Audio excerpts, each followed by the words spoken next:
We're going to be honest, all right? And one of the things that we know about, one of the things we believe is that as followers of Jesus, we mature over time.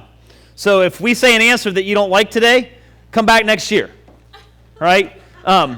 No, honestly, the truth is, like, there are some non-negotiables at our church, and you'll probably hear those pretty clearly today. But we're going to be honest. Most of these questions we haven't seen at all until right now. So we're going to get started, and we're going to get started like this. We're just going to tell real quickly our name and our area of oversight. Tell just a moment about our family, and let's just read that one right now. I'm just kidding. We're going to tell you why we love what we do, and then we're going to say, give it just a snippet of, because of my ministry, I hope that blank happens, all right? So I'll get it kicked off. My name is Paul. My bride is the lovely and talented and sneaky Mrs. Peterson. I have 6 daughters. Somebody got me the coolest shirt in the world this morning. It says, "You can't scare me, I have daughters." So I put it on this morning. I love what I do because Jesus changed my life so significantly. My story simply is this. Pre-Jesus, I was a high school dropout. I was a pothead who had actually attempted suicide, and I actually failed at that, and that was the story of my life. Everything I put my hand to failed. And then I met Jesus, and things completely turned around. I'm now married to the love of my life. She's my best friend. She still turns my head when I see her. I have 2 master's degrees, and I'm doing exactly what I love. I absolutely love what I do. I wake up every morning excited. And so that's why I do what I do, because Jesus has absolutely transformed my life, and I can't not talk about him. I want other people to know my leader. So that's why I do what I do. And the hope that I have as a result of my ministry is that men will come to know Jesus and will lead their families spiritually. And the people who are far from God, people who the church has, people who have been disconnected from the church or had problems with the church, or who have questions about Christianity, would actually come into this environment, men and women alike, and children, and discover Jesus and experience the love of the church. That's my story. Yeah, Joe. All right. Hello? All right. Good morning. I needed my notes here to see who I was and what I was doing. All right, and as you guys know, I told you a while ago, I'm not spontaneous in the least little bit, so this is kind of out of my comfort zone, so bear with me, please.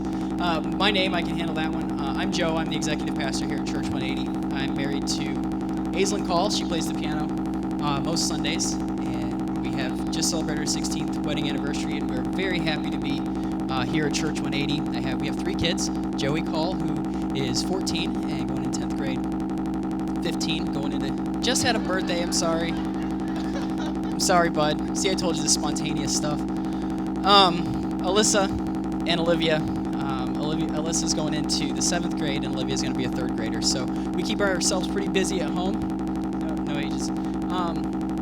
My area of ministry, as I said, I was the executive pastor here at Church 180, and basically what I oversee is the business aspect of things. I try to oversee the budget, make sure things are staying where they need to as far as that goes. We don't run out of money. Oversee the volunteers and making sure that everybody hopefully is feeling loved and appreciated, those that are helping, and also try to recruit some new folks too. So I love what I do here at Church 180. This is an awesome experience to be in a church like this. I've been in a number of different types of churches, and by far this is my favorite one, basically because we just love people here. And I love coming and being a part of some place where I can be me, I can be accepted for who I am, and that I know that I can love others and it's okay. And so that's what I like about what I do, is it gives me an opportunity to be a part of a great organization like this. And because of that ministry, because of the opportunities here at Church 180, my hope is to see one day that this building is just blowing up with people in it. And I mean that in a good way. Like, we have lots of new faces every week, and that we retain new faces, and that they continue to come, and more new people come, and people grow and find Jesus the way that I know Jesus. and that I can continue to grow through watching them do that. Oh, my turn now? I'm not sure what the diagram was. So.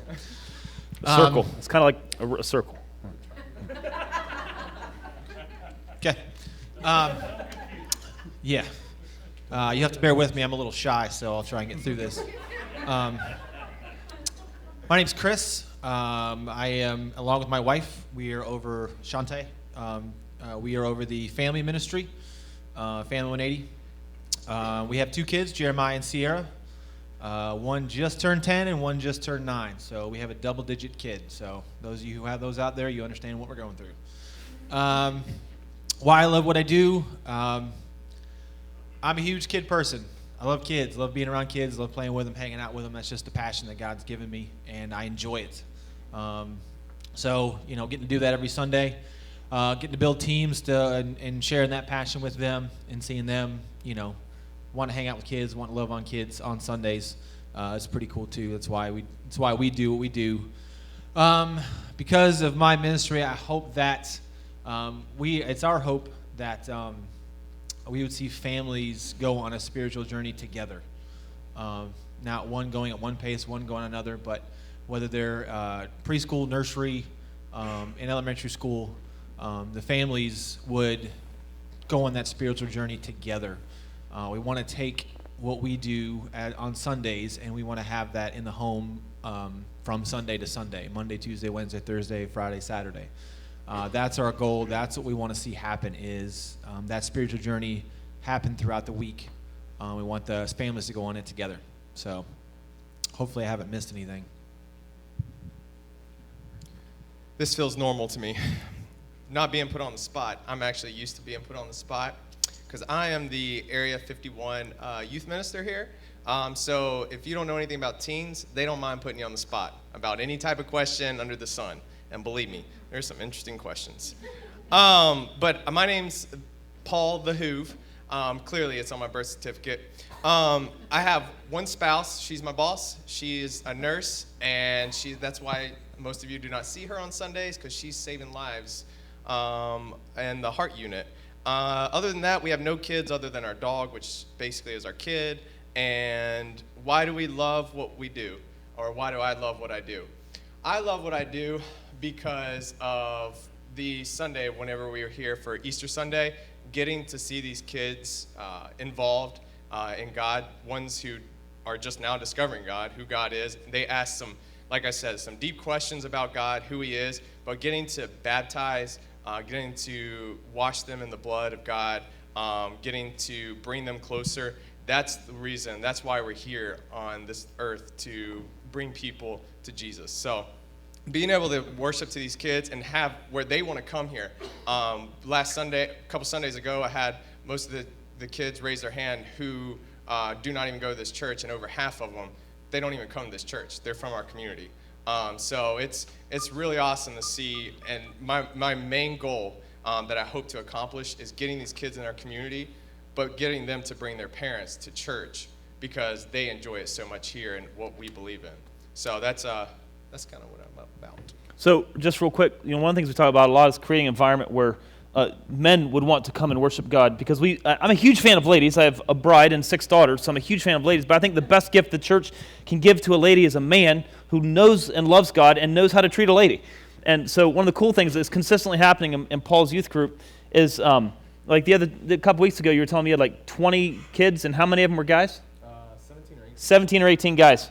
In a student ministry. I mean, that's almost unheard of. And so I would just say this, I'm a huge fan of girls, and so ladies, if you're looking for a guy, parents, all right, I'm just kidding. Okay, so anyway, let's go.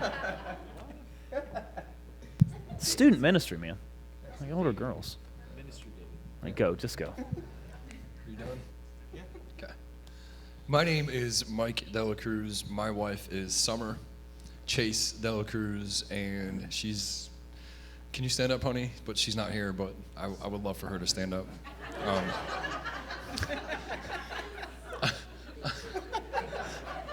She's standing up at home. She is standing up at home. I have 2 children.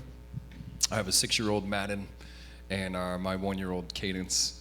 They are the joy of our lives, aside from worship. because I'm over the worship ministry here. And what I love about worship is here at C180, I just love seeing people who are growing spiritually, and worship is just one, like the music form of worship is just one form of worship. And I love seeing people breaking out of their shells and just connecting with God on a different level and responding to what's already been done for us. And my hope is that in the future, as we continue to progress, I mean, we started with an acoustic and that was it, and now we are what we are, but it's all just dedication. There's a lot that goes on behind the scenes, which I won't get into, but I don't know, I'm honored to lead in the worship aspect at C180, and I don't know, I just love it. Cool. You ready? Here we go. Best question yet. Have any of you ever been arrested? Let's just go around the table real quick. Oh, yes. No. What? No. No. Yes. You gotta put the mic on. So, Yes. all right. Not a felon, just stupid. All right. Define arrest. Right. All right, so a couple other questions here. Let's just get started. We'll ask. It's a great first question. Right. To Joe, what is one thing that you wish we knew about how a church runs? And not everyone has wireless microphones. One thing that I wish you knew about how a church runs. There's a lot of behind the scenes that I think people don't necessarily think about or know about. This group, for example, here, meet throughout the week, face-to-face and one-on-ones and things like that. So there's a lot going on there, but also from a volunteer standpoint, there's a lot of people that it takes a lot of people to get Sunday service going. I have actually heard people say, well, a pastor only works on Sunday morning, and that can't be farther from the truth. And so that's one of the things I think that people, if more people knew that, it would be a little bit different reception to some of the things. If there's a problem or something didn't go right, it wasn't because of lack of trying or preparation. It just didn't work that particular morning. Also that there's a lot of people, not just at Church 180, but in churches all over the place, where you have about 10 to 20% of the people doing all the work, and the rest just come in and show up for an hour on Sunday morning, and they've done their God thing for the week. And if more people would be willing to step up and help out, it would take the load off of a lot of other volunteers. And, paid staff, absolutely. There's jobs that need to be done and things need to be done. But there's a lot of people who aren't paid that work here too. And, just having more people that were willing to step up and help out, maybe say, hey, this is something I can do, and say, hey, where can I plug in? Trust me, there's more than enough places for us to plug every single person in this room in, and then some, and still have needs. So that's my biggest thing is, what does it take? It takes a lot of volunteers, a lot of time, a lot of effort to pull this 1 hour off each week. Cool. Here's one for the Hoove. What community outreach programs are teens doing? How are they plugged into the community? Hold on. Go.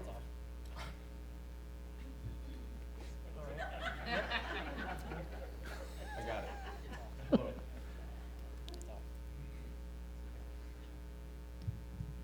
Hello? Oh.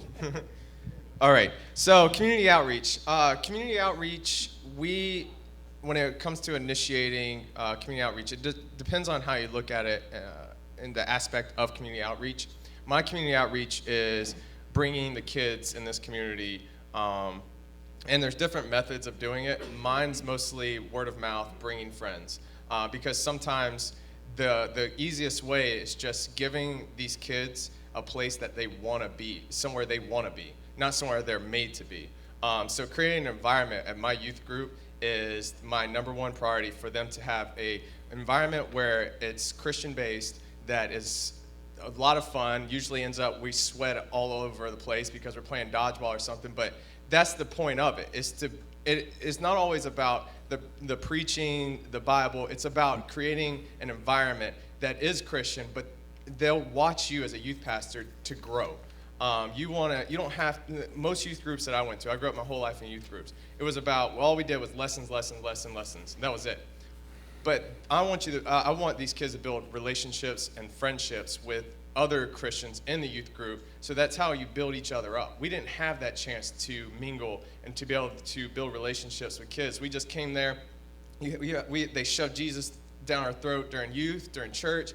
I want to create this environment where when they have questions, they can come to me and look to me to be able to open up, which I get some deep questions. And when I referred back to when I had the kids who don't come to our church, all those kids, most of them were invited by friends. We probably had, out of the 20, just the pastor's kids that actually come, so about 15 of them they don't even go to our church most of the time.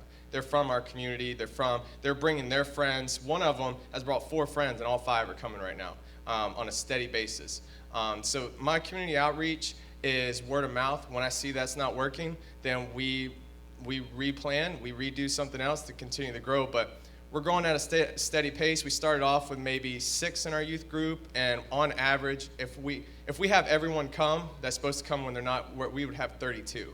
So it's growing, and when I see something that needs a change, then we make a change, because the ultimate goal is to grow this youth group, which if we grow the youth group, we grow the church. So. Okay, this is for everyone. What is God working on in your life right now? So I'll actually get started while you guys think about that.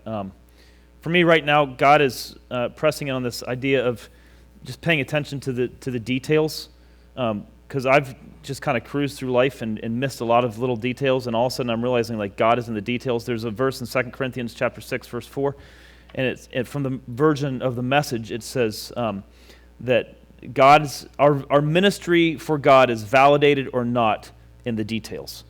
And God is kind of working on me about not being sloppy and not dismissing details, but paying attention to the little things in my life, in my home, in our church.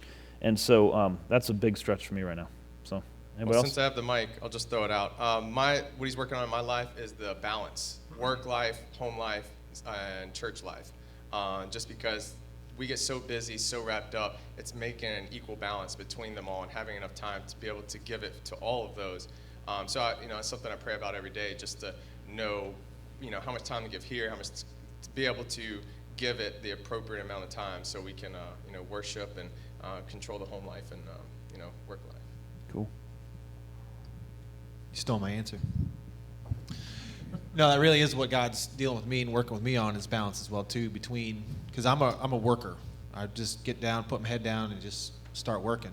For those of you who don't know, my wife and I, we run the Family Aid Ministry. I have a full-time job. We have a nonprofit organization that we run, plus, family and kids. And for me personally, if I can be very honest, sometimes family and kids get pushed to the back of the other things that we're doing.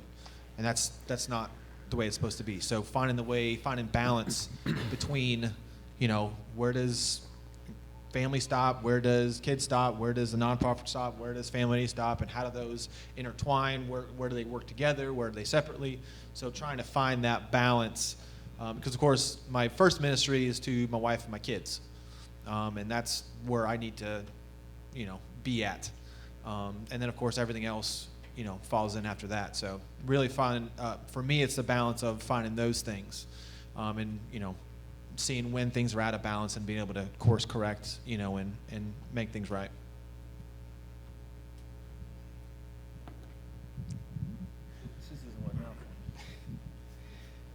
Right now, God's working in a couple different areas. Probably the biggest area in my life right now would be just realizing, or just a reassurance that it's okay that I am who I am. I say that to clarify. I don't have a real super interesting, as you might say, testimony. I came to know the Lord at an early age, and I don't have the big stories that everybody wants to hear and things like that. But God's opening my eyes to show me that even though I don't have that story, I have many other stories that I can share with other people, and that He made me the way He made me, and He didn't mess that up. In fact, a lot of times, I can look back as ways that protected me from other things in my life. So for me, it's okay just to be me, and God's really working on that and showing me that he loves me just like I am.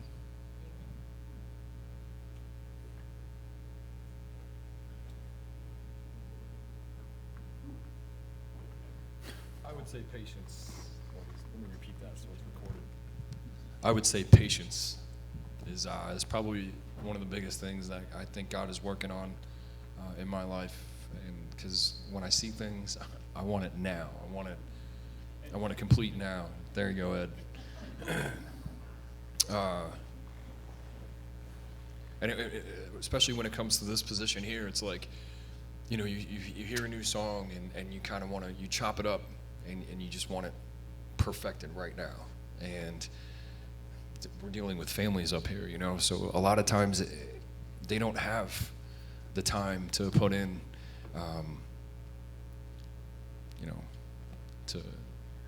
to make it happen right now. So I think patience is what God's working on through me, or in me. So this is, just go ahead and keep the mic. There, another great question that came in, and it's kind of a follow-up, because a couple of you guys said you're working through balance issues. And the question was, do any of the pastors ever reach a point where, there were two questions and they're similar. One was, do you ever reach a point where you just want to quit? And the follow-up to that was, do you ever struggle with burnout? Where are you on the scale of burnout from like 1 to 10? Where are you? One being Just lowest, yeah, 10 one being being like I'm like in 100%, I'm good, and 10 being like I quit yesterday. I mean, when it comes to worship, it's not like you just put a bunch of songs together and the musicians don't have to practice or anything like that. I mean, as far as burnout, I would say maybe a 2. But as far as like just stress levels, trying to get everything in order, because a lot goes into preparation. It's, when I go home today, I'm going to be sitting in front of my computer. I'll have my Bible out. I'll be praying and just thinking about the next sermon for next week while everybody else is watching football games, And so a lot goes into this. It's not just like put up 4 songs and, a sing-along on Sunday mornings, Kumbaya, everybody goes home. There's a lot of thought and prayer that goes into each song that's selected each week. And I don't know, I'd say as far as burnout, just maybe a 2, in all honesty. I'd agree with that. Probably a 1 or 2. It's not too bad, especially when you have the pastoral staff that we have here. It's hard to get burnout because they're here always to support us. We're almost like just a big family up here. And from the last churches we came from, there was no support. You were all on your own. No one helped. Senior pastor didn't even talk to you. But here, we all help each other, always giving each other ideas. So it's hard to get burned out, other than the stress levels. That's definitely right on point. But burning out because of the work, we have a group here that's awesome. So I would say it stays pretty low. Stress levels? Good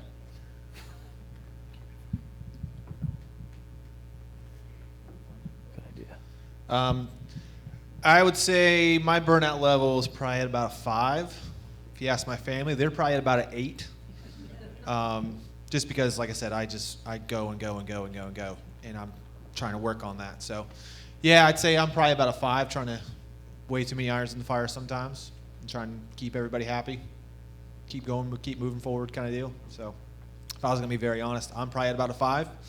Family's probably at about an 8, maybe a 9. I don't know. So, yeah, you guys are better than me. I'm just kidding. They're good.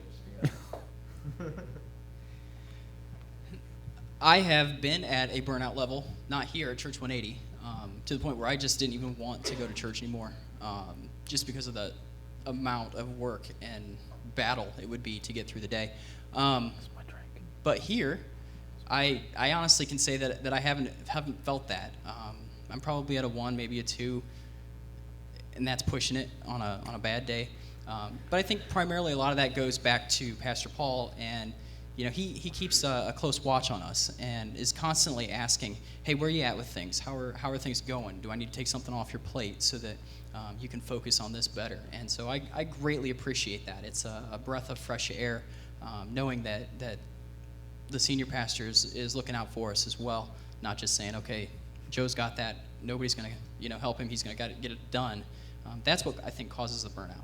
We have a lot of support here. We have a great team, and we have great people sitting out here like you guys that are willing to help out when necessary. And I truly appreciate that out of everybody, so thank you for that.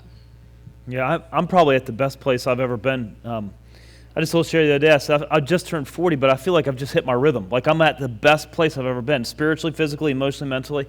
So I mean, burnout, I get up in the morning and I'm happy. I like what I do. There's stress levels. I mean, there's all that stuff. I mean, I've got six daughters and a wife. That's 7 ladies in one house. That, equals stress, right? And then I do church, and I'm a personal trainer on the side, but I love everything I do. Like I love what I do. And I love this team. I will say this, before this team was fully assembled, there was burnout. Like at early days of this church, there were literally days where I was ready to quit.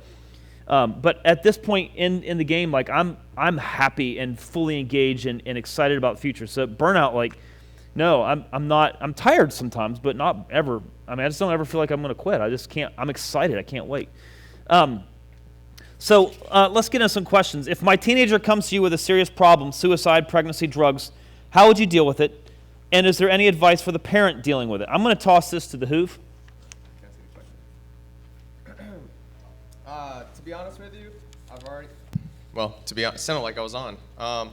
So to be honest with you, I have already had these questions come to me a few times, a couple with some pretty deep questions. So my intake, as you know, I don't have a degree in youth ministry or ministry. I did go to Christian school, grew up my whole life that way, study the Bible. My philosophy on it is just be honest with them. They already know everything. Especially when it comes to suicide, sex, drugs, all of that. They're probably more educated than y'all ever be, especially nowadays. Terminology, you probably don't have any idea. I have no idea. They teach me on a daily basis, but be honest with them. Have an adult conversation with them, especially as teens. They are already dealing with it at school. Better to hear it from someone who knows what they're doing, who's lived life, than from their friends at school who are just experimenting with the ideas of drugs, sex, suicide. It's better to talk to them up front, but you talk to them like a parent, but you talk to them like a friend too, because they just want you to be straightforward with them. Don't beat around the bush. That's the best thing I can tell you. I'm blunt and I'm straightforward with them when I have conversations. But the thing about it is I'm genuine. So that's anytime you have, especially with a parent that's dealing with this, it is never easy. It's hard for me sometimes. And sometimes when I leave conversations, I just want to break down. But I'm glad they come to me. And when they do come to me, it's about having that, you have that communication between each other, and about everything. So they pull us aside, pull me or Ryan aside, and it may not even be about this. And then once you open up this gateway, then they start asking questions about other things, and then you start building that even deeper relationship. So that's what I would definitely say. Just be genuine.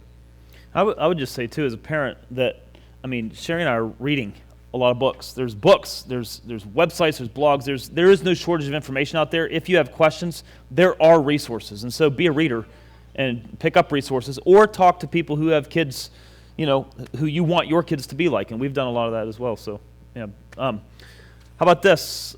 Does God tempt us? If not, then why does Jesus tell us to pray to our Father to not lead us into temptation? Let's toss that to Joe Call. Thanks. All right, in my vast Hebrew and Greek knowledge, I have none. The Bible tells us that God does not tempt us. God is a holy God. He doesn't tempt us. He doesn't allow us, or he doesn't, it's not his idea to come to us and say, maybe you should try this, and just to see if we're going to fall. That wouldn't be a loving God. I believe that the scripture, though it says that plainly, that the Lord does not tempt, that God does not tempt us, I believe he's a loving God as well. And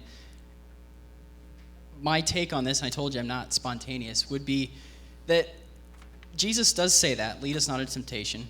I have to think first off that he probably didn't speak these words in English. So I would want to know what the original word-for-word translation said in that. And my guess would be that he's probably leading more towards a statement that says, and help me to avoid walking into that temptation. The devil tempts us. The devil is the tempter. He's the one that puts those bad ideas in our head and tries to get us to do those things. And it's God, it's the Holy Spirit that we pray to that allows us to turn away from that. And to be one and the same, to be the one tempting and also the one to help us out, I don't think is a fair assessment of our God. I would just say James 1, verse 13. Do not say God is tempting me. God is never tempted to do wrong, and he never tempts anyone else. So let that be the fundamental premise that you use as you figure out exactly what it's meant in the Lord's Prayer. I mean, essentially, I agree with Joe. It's basically saying to Jesus, you're my leader. Please don't take me to a place where I'll be tempted.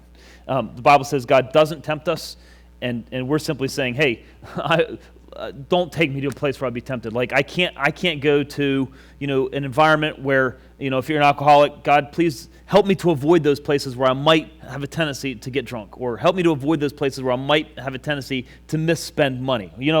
So that would be the prayer. So, right. Do you think God allows us to be tempted? Sure. It's like leg day, man. You want to grow legs, you gotta go into the gym and hurt a little bit. So I think God does allow us to be tempted, but he is not the cause of it. 1 Corinthians 10:13 says, we're all tempted, but God always provides a way of escape. So, okay, how about this? What about the gifts of the Spirit here at C180? I'm going to take that one. We do believe in the gifts of the Spirit. We believe in all of the gifts of the Spirit. And for some of you, you may not have a complete understanding of what we're talking about here. We're actually going to do a teaching series on this later in the summer. But basically, we believe that the Spirit of God gives us gifts, enables us to do things that help the local church. So some of you are gifted with leadership. Some of you are gifted with encouragement. Some of you are gifted with a gift of helps. Others of you may even have the gift of tongues. And for some of you, that statement was controversial. We'll talk about it later this summer. But yes, we do believe in the gifts of Spirit. We do believe that God enables us to do things that will help his church. God gives us each a gift to engage in the body. And as we all engage our gifts, the church is better. So for instance, I have a gift of teaching. God has gifted me to do that. That's what my gift is, and I do that. Mike has a gift of worship, of leadership, and that's what he does. And Joe has a gift of administration, and Chris has a gift of just pure awesomeness. So all those things coming together, help the church. And all of you have a gift as well, and so that's how that works. This is Chris and Shantae. When and how should I speak to my kids about sex? July 5th.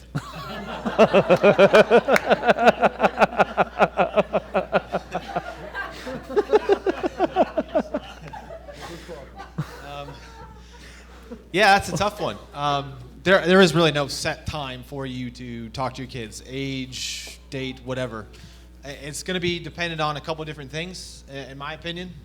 And the only way you're going to know those things is if you're talking to your kids, if you're asking them questions. Most of you know this, some of you may not, but you don't have to really worry about your kids talking to you. All you have to do is start asking them questions, and they will talk, and they will tell you. And that's how you're going to find out when it's time or not. And it's going to be different for every kid. It just depends on what kind of influences they have as friends. What kind of environment their school environment is, what you allow them to intake as kids when it comes to movies and music. Definitely not saying that you have to listen to Christian radio and that's it, but you gotta be mindful of what your kids are taking in. So it all depends on those things, and it really depends on you and you being attentive and really seeking out that relationship with your child. Even if it's spending 5 minutes every night just saying, how was your day?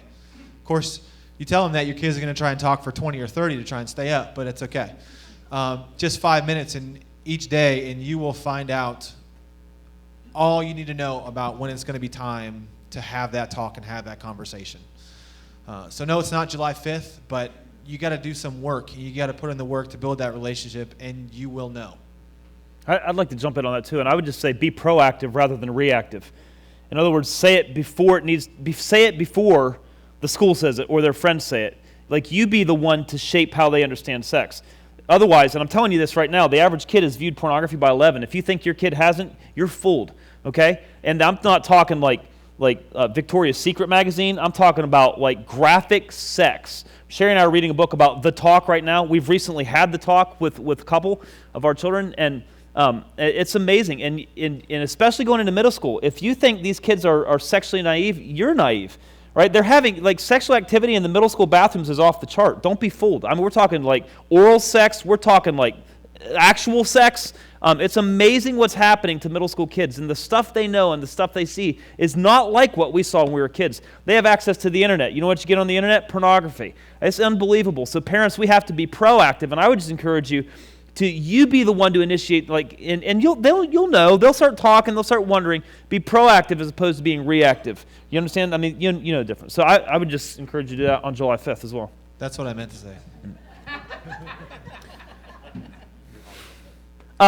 Here's a good one. Question: would I, as a lady, ever be able to be a pastor at this church? In other words, what is your view of female leadership? We do have a female pastor. Her name is Shantae.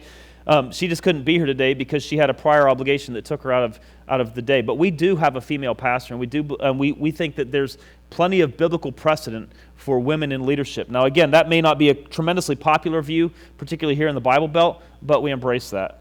So, yes, you could. Let's do this.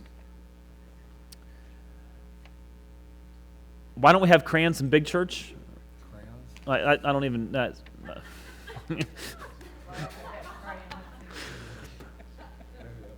Okay. Was that you, babe? All right, I'm just kidding. I'm sorry. All right. It's hard. All right, here we go. It's hard for me to understand why some people don't believe. Does God create some who are just born believing and some who have to grow towards it? Are some first born of faith without questioning? Anybody want to take that?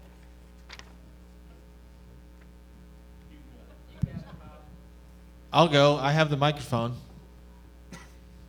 I mean, I don't think I don't see anywhere in Scripture where it says God creates people that don't believe.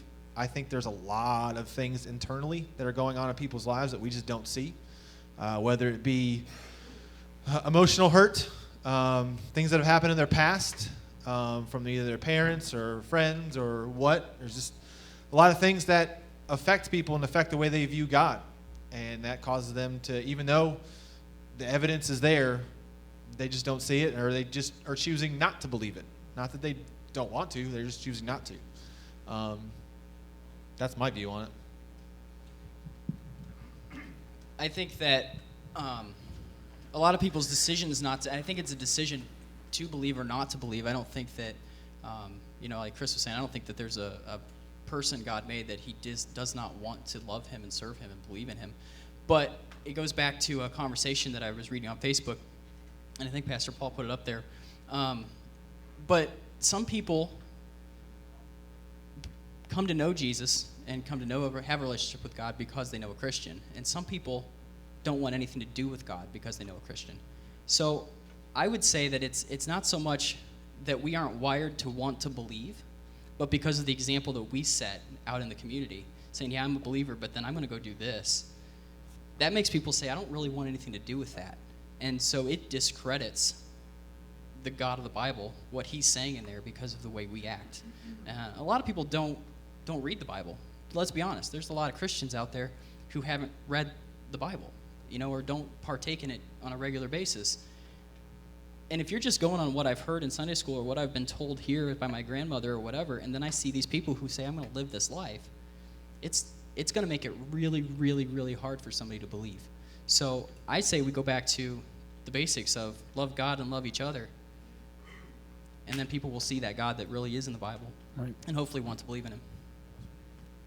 Here's one. I'm going to take this one. Why don't we have a cross anywhere on the wall, front door, etc.? That is a great question.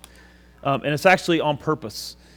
Because our very intention is to change the way people think about church. We want to create an environment where people walk in and they're like, this isn't what I expected. It's exactly what we want. Because we want to, our understanding is that, especially in our environment, it's probably fair to assume that most people have had an experience in church. And what we want to do is the moment they walk in, the first thing we want them to experience is the love of Christ demonstrated through you, through us. And we want to basically tear down anything that would remind them of experiences they've had in the past. Again, not everybody agrees with it. That's just the way we do it here. I mean, everything we do here is on purpose. It's with the intention of creating an environment where someone could stumble out of Luke's Sport Bar on Saturday night in here on Sunday morning and feel the love of God. And I had somebody send me a note the other day. They just said, the thing I love about our church so much is that I can walk in there and I feel loved and not judged. All right, and that's the environment we want to create. And again, I know that not everybody agrees with that, but we want to keep it as simple as possible and do as much as possible to help change the way people think about church. So when they walk in, we don't want them to think, this looks like, the church that I had my last experience at or whatever. Our intention is to change the way people think about church so we can change the way they think about Jesus. And so that's why we don't have that. Here's a good question. What's the secret to being... this person said, what's the secret to being a man's man and a godly man? Because I think sometimes the sense has been if you're a godly man, you don't, we just kind of soft, right? And so I'm gonna throw that one up in the air. A mustache and a beard. If you don't have a mustache and a beard, you're out. Is that what it is? Go. You take it. Run with it. We're working on Mike. They give it to the youngest one up here. You see how that works. They know who the man's man is. So when it comes to godly men, and I think it's all about how, when it comes to a man's man, it's about how you lead your family. To me, it's about being the man of the family. You're the leader. You're the spiritual leader. God calls us to be that spiritual leader, leading that household in the direction of Christ. That to me speaks more words than anything. Being a man's man. And don't think that men, we're not going to sin. If you're a godly man, you're still going to have those temptations, those sinful temptations. It's not going to make you any less of a godly man. But to me, number one aspect is leading the household and making that number one priority Christ. So, to me, that answers everything. By answering, it's rather presumptuous to answer. I mean, I think I am a man. And I don't know what a man's man is, but I'm definitely a man, right? So I'll take a shot at this. I think the Bible defines manliness in one word. It comes down to responsibility. And the difference between a man and a boy is responsibility. We did a series on this a few years ago, and essentially the difference between a man and a boy is responsibility. A boy sits there and waits for someone to tell him what to do and help him do it. A man sees something that needs to be done and does it. The greatest man ever to live was Jesus Christ.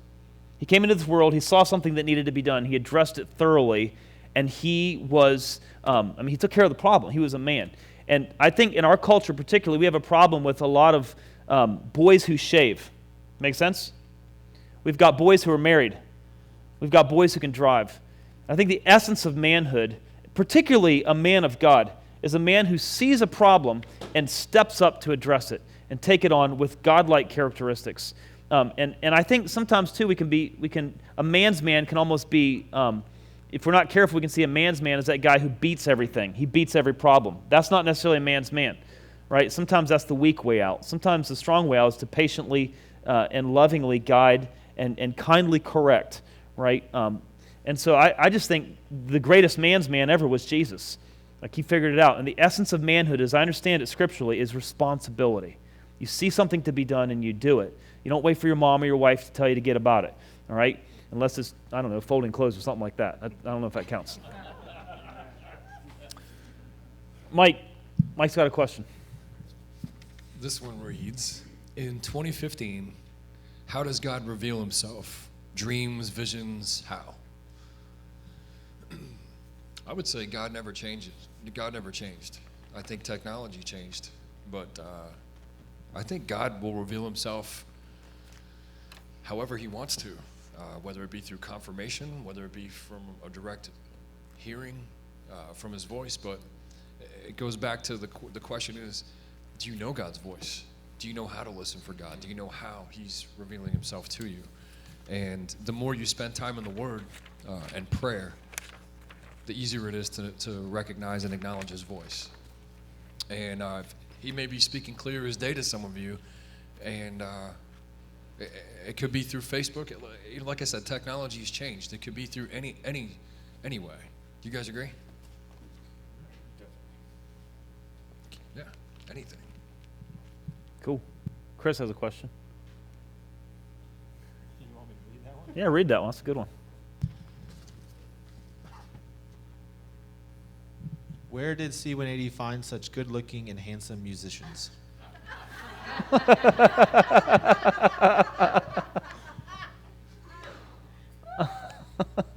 a follow-up question. That's good, man. It's the drummer. He does look like Keith Urban, doesn't he? Keith That's Urban. awesome, man. CountryLookalikes.com. That's just that's a silly question. There's- You're a bit of stud, man. Okay, so 11:30. What time do we usually get out of here? 11:30. So 11:45. That was your wife right there that said that. So we're going. Don't ever ask if you can be a little bit longer. All right. So let me just ask you, because there are a couple really good questions, and this would be. If you're pouring out every Sunday morning for the pastors, if we're pouring out every Sunday morning, when and where do you have your connection with God? How are you filled up? The question is read like this. If you're pouring out every Sunday morning, then where and when and how is God filling you up during the week? It's a group question. All right, so like I said earlier, my next week starts today for me. So usually what happens is in the evening, after the kids are done screaming, I usually just go. My wife is always working on the computer, so I'll go and read or listen to a sermon, and just I get my God privately because Sunday mornings I don't believe are for us. This is our ministry time. This is for you to receive, right? And for you to give to God as well. But I think all through the week, when we're all in check, we're always in cahoots with each other and just always in prayer, always reading and reading books, Bible, just speaking with God on a daily basis, and that's where we get our fill, and that's our sacrifice, How about you? Yep. Should we skip you? I'm just kidding. Get over there. My fill, like he said, on Sundays it's our time to give it to you guys, our congregation, my teens. Most of the time I get my fill when I'm actually preparing my lesson or getting ready, because that's my enjoyment time right before work. I read every day, get your spiritual lift, and just preparing for my study. I look forward to it. I mean, that's really when I get my fill, because you got to read a lot of books, so it's part of it. You do a lot of research, so it's enjoyable. So it's like a history lesson. My job, my full-time job actually allows me to drive a lot. So I have a lot of windshield time, and I listen to a lot of podcasts. And that's kind of to piggyback on Mike's question a while ago. That's kind of how God speaks to me using technology, whether it be Elevation, Carrie Newhoff, Dave Ramsey. I listen to a lot of podcasts and take in a lot through that, because it's just I just have a lot of time. I could listen to the radio, but I use that time to kind of fill up. So that, and if I'm running or something like that too, if I'm working out, just put in a podcast or listen to some Christian music, and that's kind of how I keep filled.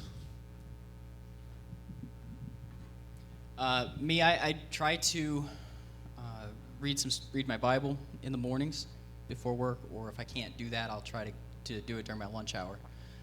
I find it's something that I have to, for me, put on a schedule and say this is when I'm going to do it each day, or I tend to get too busy to get it done. So that's what I try to, when I try to schedule that time. Also, my kids can confirm this.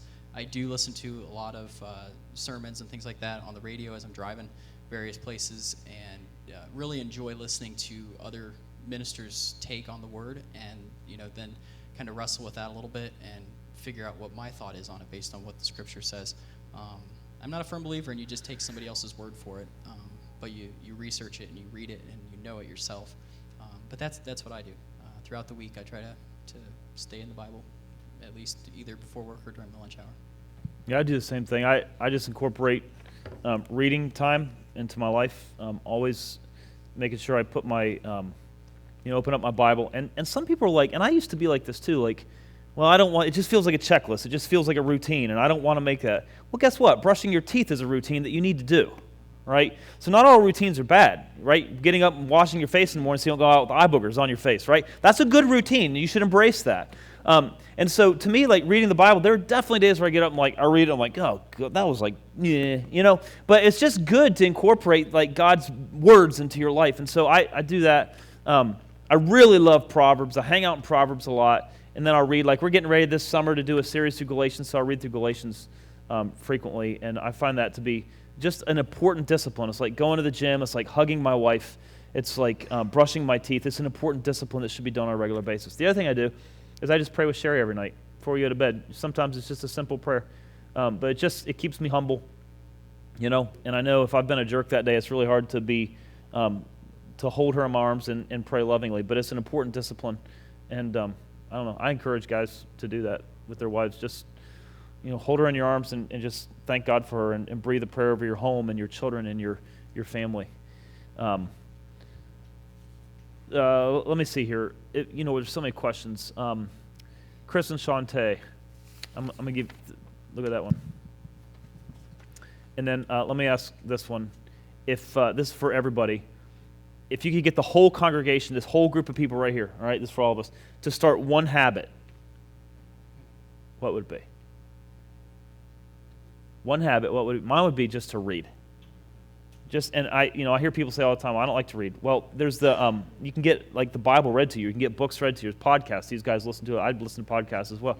Like get new information into your head, because if you aren't getting new information in your head, you're stuck. Like what you are now is what you'll always be. And if you're okay with that, then don't read. But if you want to grow and be transformed as a man, as a lady, as a follower of Christ, then get new information coming in. Fundamentally, start here with this book. And then that'd be the one thing I would encourage you to do. Hug your wife, go to the gym.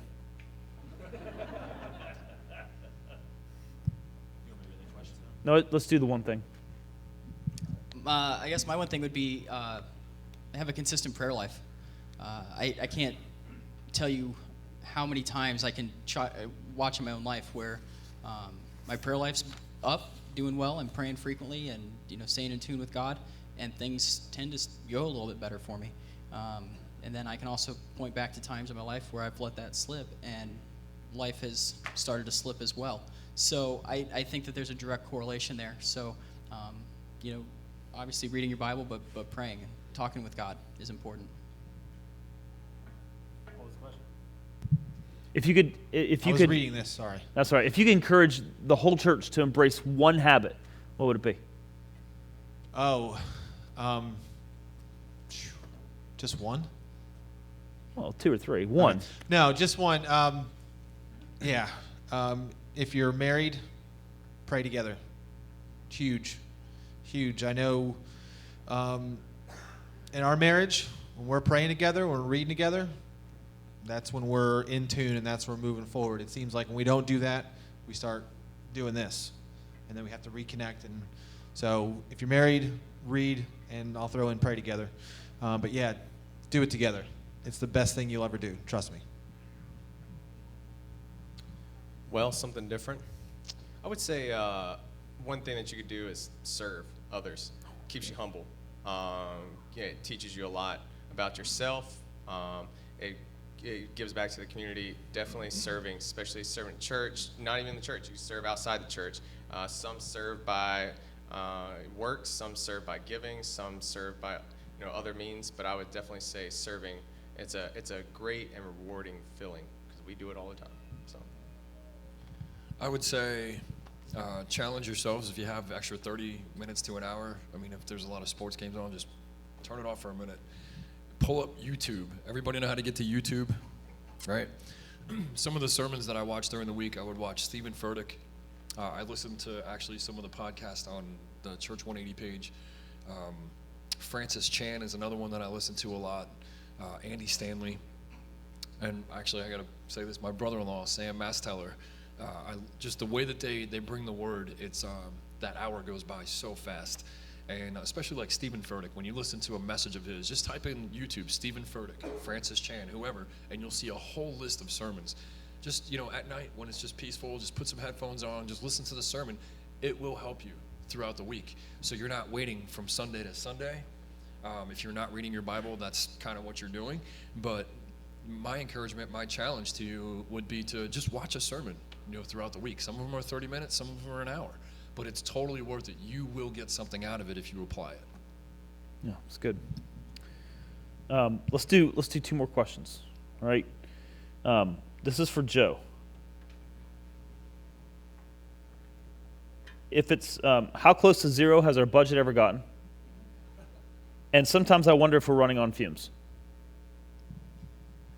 Well, I can tell you that I honestly can't answer how close to zero we've ever gotten. I've only been in this role since July, so I can speak from that time forward. We don't run on fumes. We keep a very close eye on the budget. Paul and I actually meet one-on-one each week and talk about those things. We plan the budget for the year. In fact, this year we're doing a reconnect probably in the next couple of weeks, saying, hey, this is what we anticipated in January. Are we on track? And if not, where do we need to go to change some things and keep us on track? So we do keep a very close eye on it. We're not running on fumes by any means, but I say that also to say that doesn't mean we need to stop giving. The Bible tells us to give in the Scripture several different times. It's actually a command. It's something that we're supposed to do and have faith that God will do that.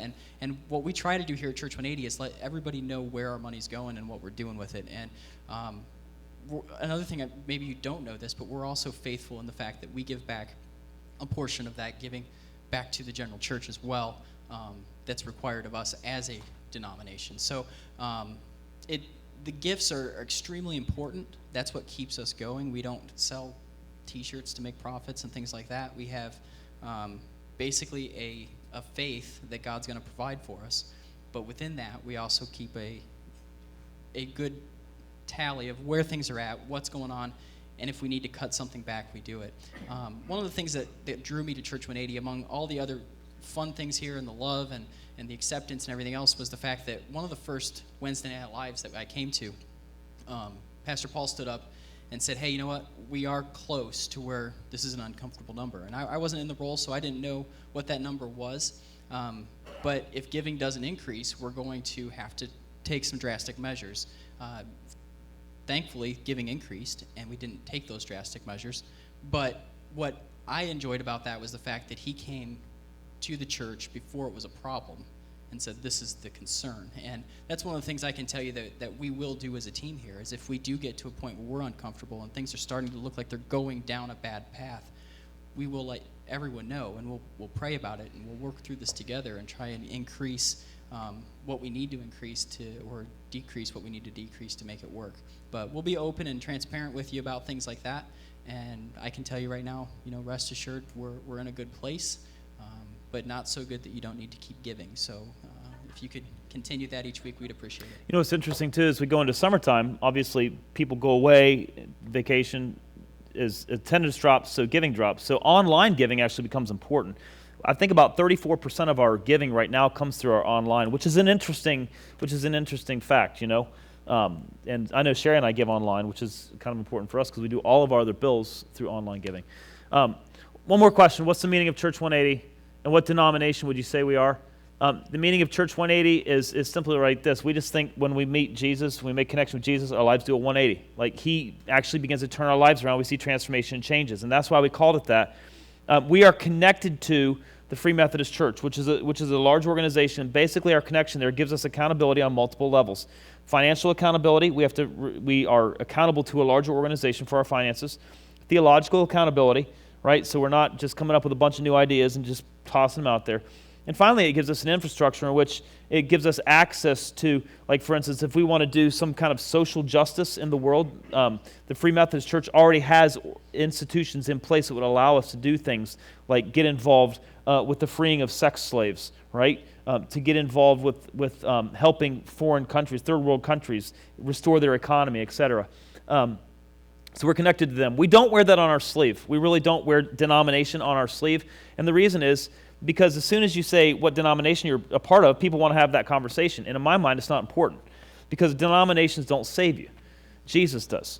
And so that's why we named our church Church 180. And people, as soon as you say, I go to Church 180, and people are like, huh? And that gives you a chance to tell your story. I go to Church 180, and you're like, huh, what's that about? Well, we just think when you make a connection with Jesus, he helps your life to turn around, and you start becoming better and making better choices and connecting with healthier people, etc. So that's the name, and that's the denomination that we're connected to. So, all right, well, we didn't get to all the questions, unfortunately. There's some really good questions, and we'll do our best to respond to these on Facebook. Thank you very, very much for submitting. And I just know from my heart, and I'll just say it, if you guys have anything else to add, we'll do that. But I love this church. A long time ago, I heard a guy say, if you're ever going to start a church you'd like to go to. And this is it. I love this church. We're honest. We love one another. I think we're accepting, creating an environment where anybody can come and be loved. And I would just encourage you to keep doing that. You know, when folks walk through our door, we greet them with happy hearts and smiles, and if appropriate, a hug, a warm handshake. And that's important because everybody wants to be loved, and God has created his church as a body which does that better than anybody in the world. And so that's our desire. So anything else, Joe? No, I agree. I love Church 180, and I think we got some awesome things in store coming up. God has some big plans for us. It's going to take all of us to jump in and do it, but I'm excited. Cool. Yeah, ditto. I do want to say, if you don't follow Family 180 on Facebook, you're missing out. For those of you that do follow, we just had a contest, and someone won a summer prize pack. You probably see that big prize thing up front there, full of some goodies, a gift card to Dairy Queen, stuff like that. We don't do it all the time, but every once in a while we're going to throw one up there. Plus, we got tons of stuff to encourage you as parents, or if you have friends that are parents, you can encourage them as well too. So follow us. It got lots of good stuff on there. And the winner was Amy Thomas, by the way. Yep.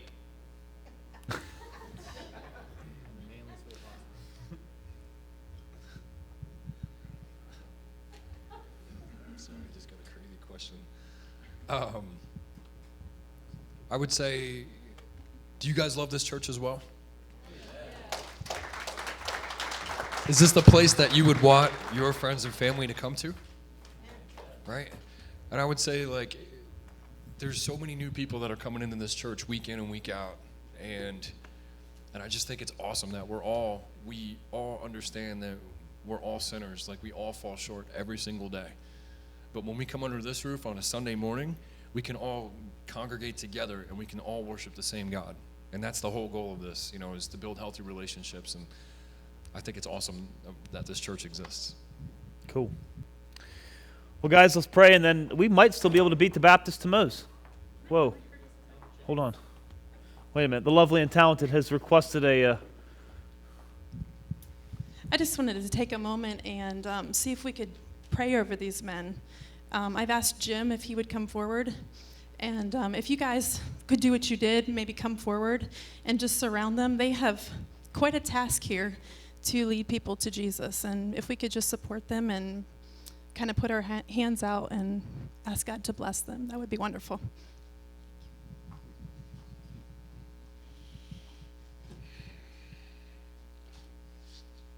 Abba, what a wonderful God you are. And you have created here in Rock Hill, South Carolina, a wonderful oasis where we can all come with our openness, with our questions, and find love and find acceptance and find peace. Find the opportunity to explore you more and to delve in depth into your love, into your grace. Father, I pray that you will continue to be a blessing upon all of these individuals, that are represented here right now, along with Shantae, all of our pastors. I pray that you would make a straight path for them to be on, and that you would protect them, and that all of us would be lifting them up with a hedge of protection and with wisdom and guidance, and that they would continue to lead us well as they have in the past. Pray this all in your precious name, Jesus. Amen.